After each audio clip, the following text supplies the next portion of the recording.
తెలంగాణకి నేను మంత్రి పదవికి రాజీనామా చేసినాను మీద వేయనవు.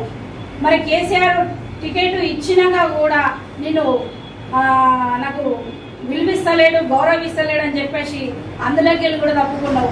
మరి అట్లా నీ గుండాయిజం చేయలేకపోతే తప్పుకున్నావా? మా సార్ గురించి మాట్లాడే నైతిక హక్కు నీకు లేదని చెప్తున్నారు. ఆర్ఎస్ ప్రవీణ్ అంటే ఏమనుకుంటున్నావు? 7 సంవత్సరాలు ఒక డ్యూటీ బాధ్యత నువ్వు మంత్రి పదవి ఇడిసబెట్టినందుకే 1,00,000 సార్లు ప్రెస్ మీట్లు పెట్టుకున్నావు.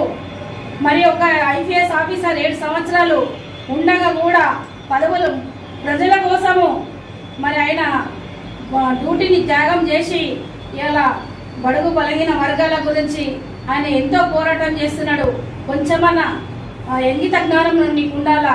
ఒక మంత్రి స్థాయి మర్చిపోయి మాట్లాడుతున్నావు, మతి స్థిమితం లేక మాట్లాడుతున్నావు. నువ్వు బేషరతుగా తెలంగాణలో మా ఆర్ఎస్ ప్రవీణ్కి క్షమాపణ చెప్పకుంటే మాత్రము పెద్ద ఎత్తున ఆందోళనకు మహిళలు దిగుతారని కూడా ఈ సందర్భంగా తెలియజేస్తున్నాము.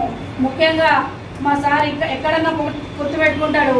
మీకేంటమ్మా భయము అంటే ఓడిపోతామని భయమా? ఇన్ని రోజులు కాంగ్రెస్ గెలిచింది, ఏం చేస్తున్నారు మీరు? ఎక్కడ ప్రజల మధ్యలో ఎక్కడ తిరుగుతున్నారు? ఏ సమస్యలకు అనుకుంటున్నారు మీరు?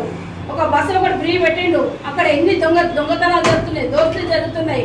ఇవన్నీ మీకు కనబడతలేవా? నేను చెప్తున్నాను, కొండా సురేఖ నువ్వు బేషరతుగా ప్రవీణ్ సార్కి నువ్వు క్షమాపణ చెప్పకపోతే మాత్రం ఆందోళన దిగుతాము.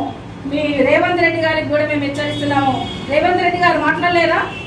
రేవంత్ రెడ్డి గారు విమర్శన చేయలేడా? కేసీఆర్ మీద మాట్లాడలేరా? మీరు పొత్తులు పెట్టుకోలేరా? ఎర్రజెండా పాడుతున్న పొత్తులు పెట్టుకోలేరా?